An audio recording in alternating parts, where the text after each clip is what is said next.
Good afternoon and welcome to Lunchtime Shares with Kevin, where we add value to people's lives happening every day at 12 on ebizradio.com. Back again for the Lunchtime Marketing segment, marketing and communications expert Craig Pagely. Hello, Craig. How are you? I'm well, Kevin. Thanks. Yeah, enjoying the nice, pleasant, cold drizzle outside. Pleasant to be from this manic weekend we had. Craig, so we've had some seriously interesting conversations the last couple of weeks.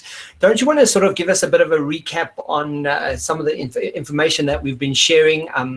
Last year, a week's conversation, guys, if you missed it, go and check it out. It was about TV and online streaming services. And we've learned a lot. We've learned a lot about stuff like B2B and B2C and stuff that you're using and mentioning. Don't you want to sort of give us a recap on what we've learned and sort of what this conversation is going to be sort of playing out for us today? Perfect. So, yeah, Kevin, thanks. Last week, I must admit, in fact, the last 5 weeks we've been doing this, there's been a hell of a lot of acronyms and new words and concepts that we've been learning. And as a marketer and guy that's been many years in the space of brand marketing, advertising, media, there's always something new to learn. So it was really good to dive into the TV, the linear TV and the rapid growth of online streaming last week. So I'll give you a quick snapshot of the takeout of that. So what really stood out from that conversation for me is it's all about target audiences and how to target that audience. And as you know, Kevin, targeting audiences is not always on one device, in one location, at one point in time. And as such, marketers really need to work the data to firstly find that audience, to know what message to serve, to know when to serve it, to know how to serve it, and most importantly, on the cross-platform device behaviors these days, actually know which device to serve it to and how to deliver it into that device. So the 4 key points quickly before we dive into the main context of today is really around audience, demographics, online behavior, and conversions being an important piece. So let me quickly just start with audience. So knowing where to find the audience is an important consideration, and really targeting them in real time is possible through the use of things like GPS, address lists, and geofencing. It is possible to find audiences in real time in a quite finite environment. Demographics, using accurate profile of the target audience is also important. And this can be achieved through running against analysis like population groups based on factors of race, age, religion, sex, mixing in that obviously the socioeconomic information like employment, education, income, marriage and birth and death rates, etc. And then, as I mentioned, online behavior, understanding the target audience's online behavior based on the likes of keywords and context, but most importantly, again, understanding the cross-platform usage. And lastly, conversions. It's important for the marketers to develop a dashboard, set the reporting metrics, track online behavior, online conversations, offline conversations, and then use that information to gauge your ROIs and then to adjust for the next round of spend accordingly. And again, we've mentioned the likes of the advantage of digital is you can track performance instantaneously and you can use the platforms to start shifting messaging and spend accordingly. So from those 4 points, it's always good for marketers to remember this critical piece. Hyper-personalized marketing approach must never, ever cross privacy boundaries. We've spoken at length in some of the shows around privacy and things like that, and the Personal Protection of Information Act and all of these other aspects are really, really important. And where constrained by such regulations or parameters, it doesn't mean that marketers can't find a target audience. They can still reach those desirable audiences by segmenting through different approaches like buyer personas, as opposed to trying to hone in on that audience of one. Thank you, Craig. So today we are going to be tackling another interesting topic, and one that's led to believe that it needs to be addressed in a very specific and structured way.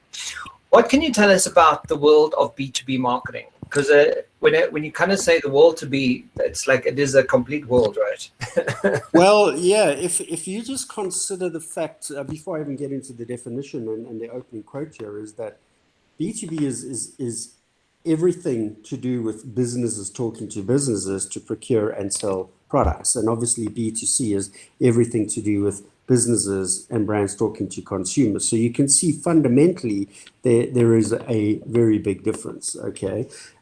Irrespective, the B2B, B2C conversation has always been human to human. Business to business doesn't mean you're talking to a computer or AI in the back end. You know, those are the devices and platforms that usually become more effective. But B2B and B2C have many overlaps, but fundamentally different approaches to how they use channel and marketing, and I'll get into that. But a fascinating, a really wonderful piece that I want to open the conversation with today. It's a quote from Sumit Vermani. He's the Chief Marketing Officer at Infosys. Infosys, a well-respected global leader in digital services and consulting. And this opening quote is from an extract, Taking the Long View, Conversations with the B2B Institute at LinkedIn series, and a really great series. There are many wonderful pieces to listen in on conversations with B2B. Okay, so let's go to quote. Marketing in B2C is so much more overtly appreciated than in B2B, and it's not hard to see why. In the B2C world, the correlation between marketing impact and business value needs little explaining, and is clearly understood by all stakeholders.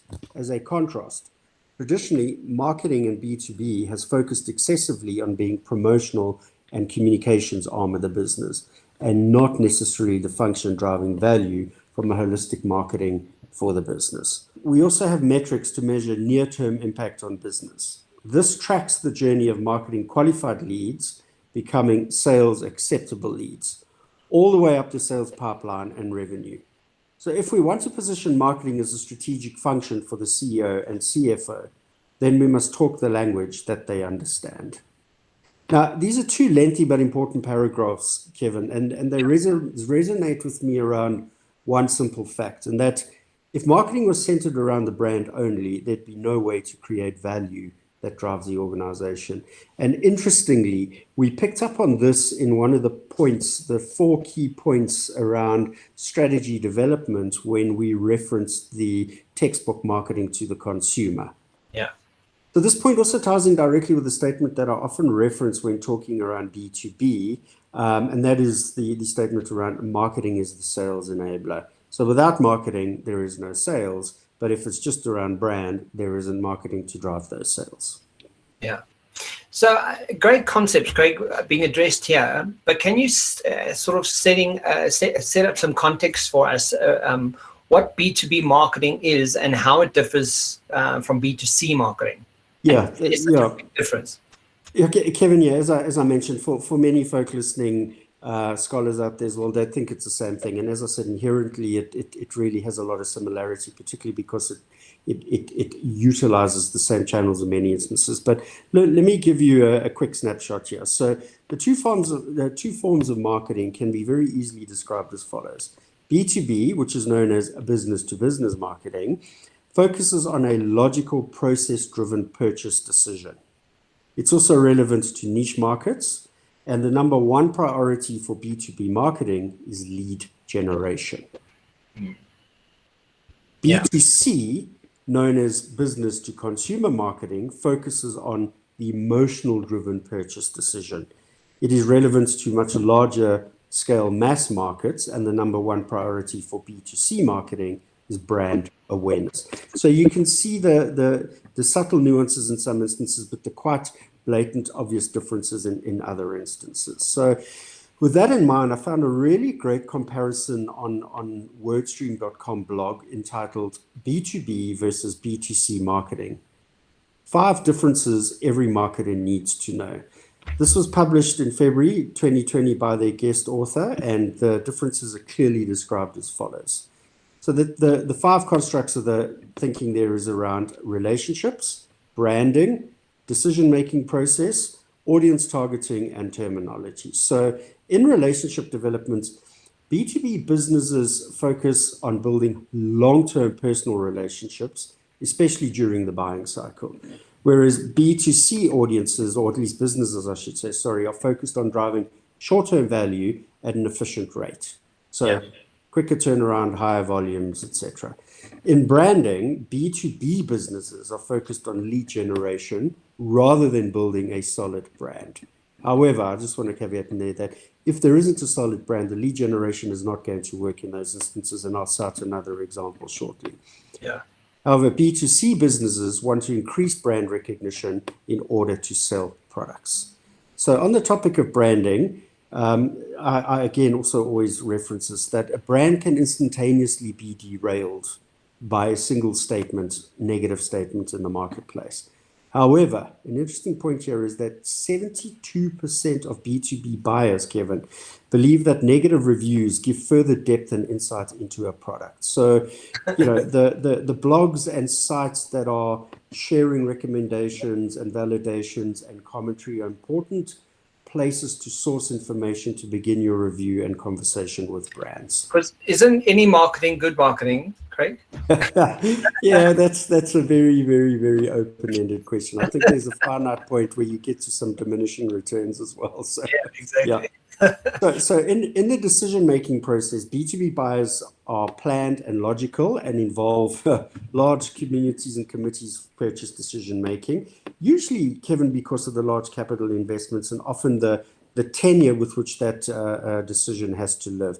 Whereas on the B2B side, very much more emotional, quick decision-making, and it's very much based on desires. So thirsty, I want a Coke, hand in fridge in the store. Hungry, drive through the McDonald's checkout. It literally could be that instantaneous and easy.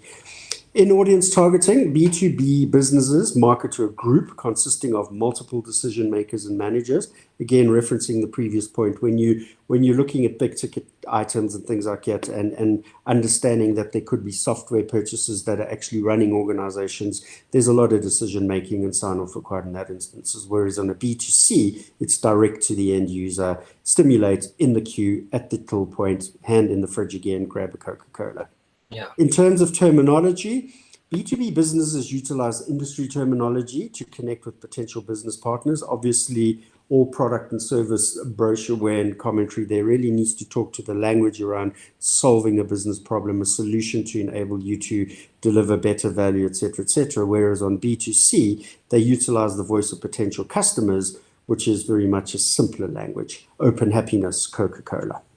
Ah, yes. Interesting. So thank you for the clearer understanding to this, Craig. So thinking back to some of the earlier conversations, what are some of the B2B marketing channels and trends that are emerging across the industry? Because I know you and I have chatted about a large company in South Africa that's enabling their LinkedIn, for example, based on the fact that people need to have more awareness around it. But I mean, what are those trends and what is happening? Okay, so the primary channels used in the B2B space, Kevin, are, as I say, very similar to B2C. Website is most definitely a primary channel. Content marketing, email marketing, SEO, search engine optimization, social media, PPC or pay-per-click, video marketing, and field marketing, which is the on-the-ground sales teams. However, we obviously were acutely aware of the impact of COVID on the world. The field marketing space is really something that has gone out the window, and understanding that 7 of those 8 points relate to digital, with field marketing falling by the wayside, digital really in a way almost replacing it. The entire proposition around delivering B2B marketing is in essence around a digital construct. Yeah. So with that in mind, there are a couple of really great global trends that come out of the COVID pandemic, which show us the way that these companies are buying and selling to each other using digital. And believe me, I genuinely believe, in fact, the stats are a validation that this will probably be so for forever. And I just want to jump into an interesting segment.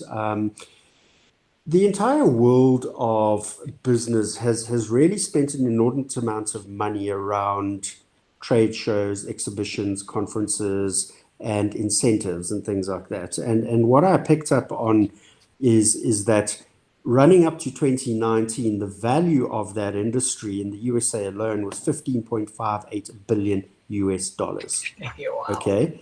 Yeah. And 2019, it dropped to $5.6 billion US. Okay. Nobody got out. It was the end of in-person conferences. The multi-day in-person conferences were compressed into one-day online events. Business-to-business industry folk wanted to meet like-minded people, didn't exist. Multiple sectors directly impacted on that. And for me, there's a lovely word called beach, which is bookings, entertainment and live events, airlines, cruises and casinos, and hotels and resorts. All of those industries sitting in the word beach have been directly impacted on this particular aspect alone. So if you consider a $15.58 billion business dropping to $5.6 billion in 1 year, the majority of incentive schemes, travel, accommodation, shows, exhibitions, all fall into that particular proposition. And the businesses that operate in that space, at the end of 2019, going into mid-2020, lost about $328 billion in market value. Sure. That's never going to be made up again. Yeah, but that's just a side comment. So in light of that, I continued some research and I came up with two fascinating pieces from McKinsey and Company. And the first one entitled, How B2B Decision Makers Are Responding to the Coronavirus Crisis. This looked at the ever-changing way of the world of B2B and how these companies needed to adapt and stay relevant in this post-COVID world. But what I really appreciated about this particular report, Kevin, is and me quickly. So they developed a survey titled B2B Decision Maker Pulse, and it was addressed to the business segment. And they ran 2 consecutive quarterly surveys, which was really great because you got to see genuine, factual, measure-by-measure, incremental movement over the quarters. The first one running on the 14th of July and the last one that I got my hands on the 14th of October 2020. So really going through the spike of what COVID was doing to businesses. The survey consisted of 3,600 B2B decision makers, looking across 11 countries, 12 industry sectors, and 14 different spend categories. So this is what I did a bit of a summary on the findings here. So there was a 100% shift in consumer preference to digital from traditional interactions, and a 200% shift noted across the UK and Spain. Spain surprised me. UK I would understand because the UK is a really big market in the B2B activity, and the UK economy was trying its hardest to continue sustaining itself. So yeah, didn't expect anything less than that from the UK. Interestingly, though, the customers want digital self-service tools, and live chat has definitely been rated as the #1 channel for researching suppliers. And there was a 30% increase in customer preference for placing orders on mobile apps. And here's this surprised me, is that there was actually a 25% increase in actual mobile app ordering. Now, in a B2B space, that is something quite unique because that in-person contact decision-making relationship building, moving you over the line to from a prospect to a genuine lead to a sale, is very much an in-person proposition. And now you're shifting into a technology app-based environment. That was a big move. That was increased by 250%. That was 25%. 25%. Okay. Yes. And 25% moving the dial. So 100% shifted in digital transactions and 200 across the UK. But within that 100, 25% of them actually started trading and purchasing through digital platforms vis-a-vis mobile apps. So as a business out there, it's not on my list of questions yet, but as a business out there, that's really relevant to speaking to what people are doing and how they're engaging with brands. Yes, very much so. But in fact, that's a really good question based on the very next point here. So digital is an essential means of doing business, Kevin, with a 100% increase in the likelihood that companies that provide outstanding digital experience will inevitably be chosen as the primary supplier. And the point here for me is that we really, the organizations that understand the customer experience journey and build that seamless, relevant, high value, easy to use, good quality content, engaging customer experience journey are the brands that are going to win at the end of the day. The trigger to purchase or partner with a company is going to be around that great experience journey. So the migration to remote selling, 96% of sales teams have fully or partially shifted into remote selling. Wow. 65% of decision makers believe that remote selling is equal to, or how's this, even more efficient and effective than what they were doing previously. Yeah. That's insane. It's those stats are like it's really speaking to what people are doing. It is. Yeah. It is. Yeah. And if you expand, like in second part of this report, like you're going further into this report, what is worth considering when you go and check it out? Yeah, so what was quite nice, because they also then, the title moved nicely into a continuation of the report, and this report was called "What Started Out as a Crisis Response Has Now Become the Next Normal, with Big Implications for How Buyers and Sellers Will Do Business in the Future."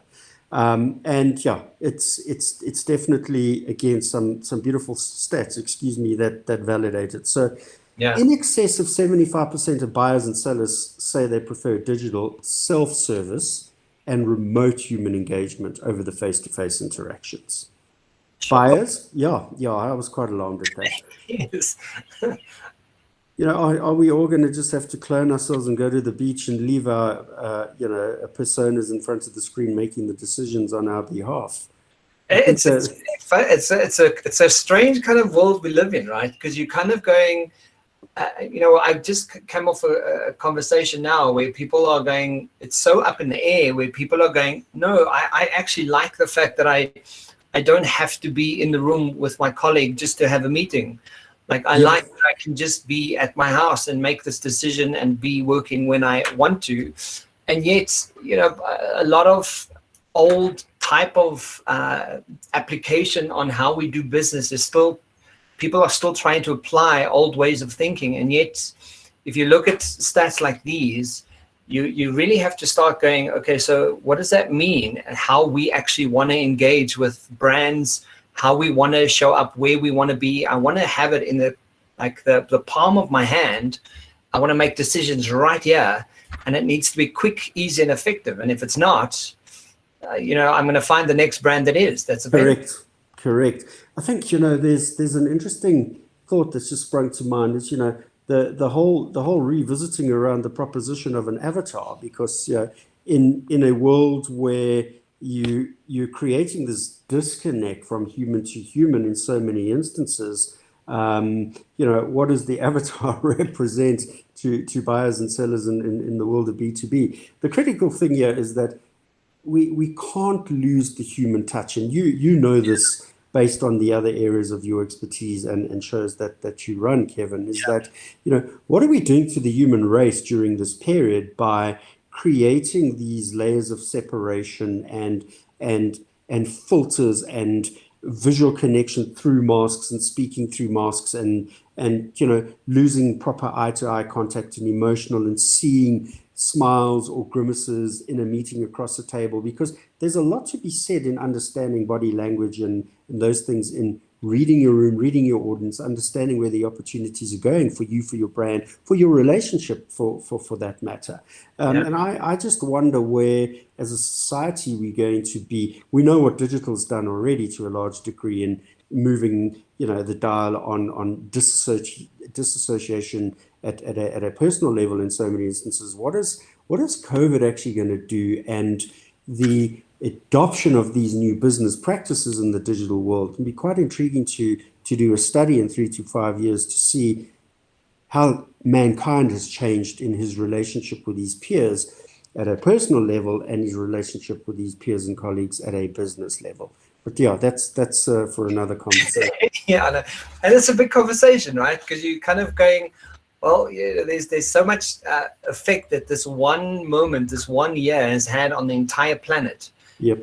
Yep. And yeah, I mean, there's lots to cover. There's lots to talk about that. But yes, back to these stats. Yes. So buyers prefer the ease with which self-service and remote interactions have enabled them to get information, place orders, and arrange service. And customers appreciate the speed and convenience that has been brought to digital, which talks to some of the points I've just raised. With only about 20% of B2B buyers noting that they hope to return to the in-person sales of the future. Yeah. B2B customers are making large new purchase decisions and reorders online. And B2B decision makers globally note that online and remote selling is as effective as in-person engagement, or even more so, a point that was actually picked up in the previous report. B2B sellers also believe digitally prospecting is as effective as in-person meetings and to connect with existing customers. And the video and live chats are now the predominant channels for interacting and doing sales in a B2B customer.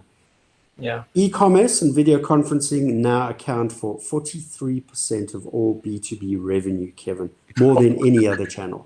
So when you look at the channels mentioned earlier, the fact that it's saying more than any other channel, whilst B2C may be utilizing some of these channels, is a clear delineation between how the channels are used and what's actually being driven through those channels. So in summary on that particular point, so the increase in digital adoption is a huge opportunity for B2B organizations. The shift to virtual sales can help sales organizations, well, one of the benefits is reduce their cost per visit, reduce their cost per sale, increase their reach, improve sales effectiveness, and hopefully satisfy customers who are demanding this new way of interacting.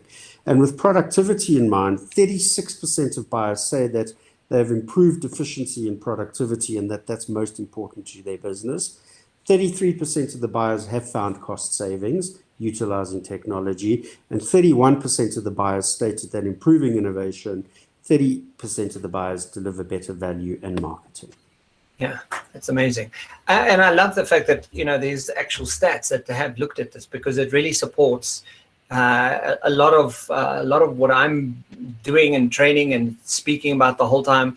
But I mean, the point that you just mentioned now, like considering what it will do to humans, like human behavior and how we market anything to an audience. I think it's such an opportunity for us to start asking those big questions. But I mean, all the similarities that we see here between B2B and B2C, don't you want to sort of give us the key points and tips for today, Craig? In listening to aspiring young marketers and people out there that really need to wrap their brains around it? Yeah, Kevin, there's a couple of really simple points, reiterate here. The most important one to start with, though, is to realize that there isn't a one-size-fits-all for B2B marketing. The approach has changed based on the type of industry, the type of businesses, the sector that those industries operate in, and also the audience segment that they're needing to talk to.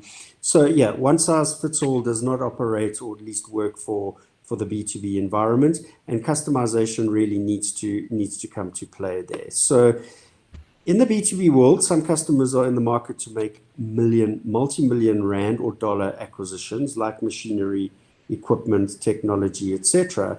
And some of those purchases have a longevity of service requirements in driving that business forward. So again, those are not instantaneous decisions that are made. There's a long protracted timeline and a lot of decision makers in enabling that decision.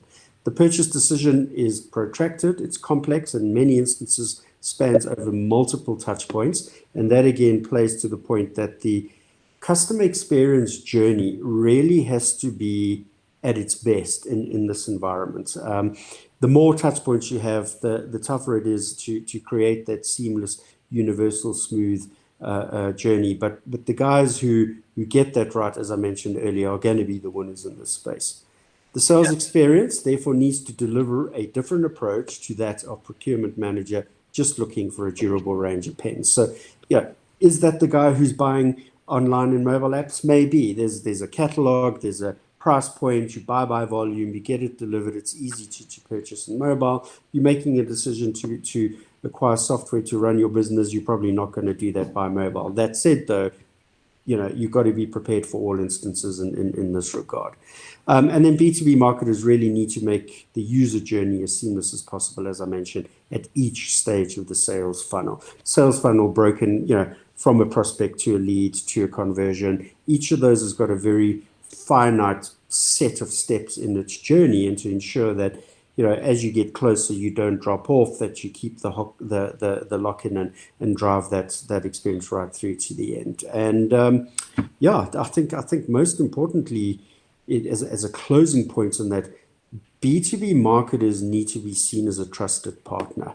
And that plays perfectly into the point I made earlier on, is, when you take the human aspect out of it, where does the trusted partner proposition start and end, and what are the digital drivers that bring that sense of comfort and belief and validation for you to be a trusted partner? As you've been talking and we're covering this topic, it's one of the things I was thinking today with some of the training was, when do we get to that point where we kind of go, okay, cool, so this is my insurance, and I really need to figure out something now, and I want an instant answer, that I click on just one button and someone appears on my screen and I have a conversation and they resolve it in like real time, like I think in my head I'm kind of going, that's where we're evolving to. We're going to a point where I can immediately solve my issue right now in front of someone, connect with them, and it's sort of a click to solve your issue now kind of moment. But it's so interesting, because that would be then, you'd also be like, okay, cool, really satisfying your clients.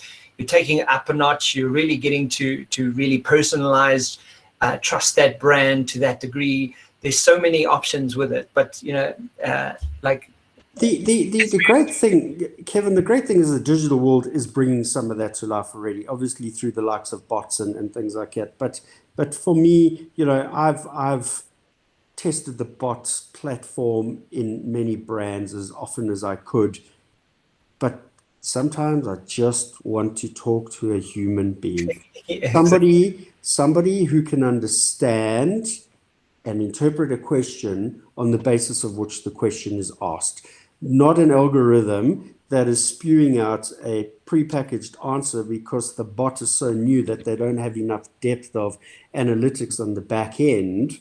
And the frustration there is, I have to respect the fact that most businesses want bots, and bots are fairly new in some businesses, and the more interactions that you have with a bot, the better the analytics and the capability is going to become. I have to respect that and understand that, but there's a moment in time where you actually don't want to mess around with that. You want the answer to move you to the next point, or else you are going to leave that brand to go and find the information elsewhere. So it's for brands to understand the validity of the technology enablement that they're putting in place, but is that an impediment or something that's going to help close the deal at the end of the day? And the same thing, you phone a bank. Sorry, Kevin, you phone a bank and you've got to go through 27 different IVR touch points, put in your ID number, bank card number. It doesn't pick it up. It tells you haven't done something. I've done 9 screen grabs to prove that I have. You go, guys, just answer the phone. Because when you do answer it, you asked me to validate myself again. So why the hell didn't you just answer it in the first place? Go straight into the on-screen validation and move me on to where I need to go. But Craig, I'm thinking like we're touching on something here that someone needs to just invent, right? So if you're a brand, especially I'm thinking big brands, right? If you an insurance or a banker, and you have a button on your phone that you can push and it connects you on Zoom or on a live stream with someone, a real life person, instantaneously, and they can talk to you and they can fill in your details and say, okay, cool, and then deliver the service at that rate. Can you imagine how that would solve and how that would affect the brand? Like that would be a whole next level of service. The one brand for me in South Africa, in fact, I'm going to cite 2 brands. One where it's an absolutely useless experience is Discovery Health. But the brand that really impressed me from a bot point of view, which then turned into a human engagement, was Vodacom. Ah, wow. Yeah. Vodacom, of all the engagement, the digital engagements of clicking on the button, using your screen and keypad to engage with someone without voice engagement. Of all those experiences I've had today, Vodacom is by far the best I've had. And I can tell you now, Discovery is absolutely useless. They're not going to listen to this. But no, I think that's so interesting. Craig, thank you for the insights today. Thank you for giving and enlightening us on all this, because it's really making a whole bunch of more sense to me, and I'm looking at everything I'm doing as well. For next week, do we know what we're doing next week? What's happening next week? I want to stay with the digital stream for next week at least. And I really want to look at picking up on the back of this B2B and the online and mobile app purchases and things like that is I want to look at the future of e-commerce and how this is pushing and putting digital technologies and techniques to work. And then, again, bring it back to a B2B, B2C proposition as well, because e-commerce is not just the B2B space and it's not just the B2C space. It's fundamentally across both of them. And it's a nice segue into a topic that builds on the back of a purely digital focused conversation today. Fantastic. Craig, thank you so much. Guys, thank you for joining us for the Lunchtime Marketing segment. We'll see you next week. Have a fantastic, Craig. I'll see you soon. Thank you very much, Kevin. Ciao.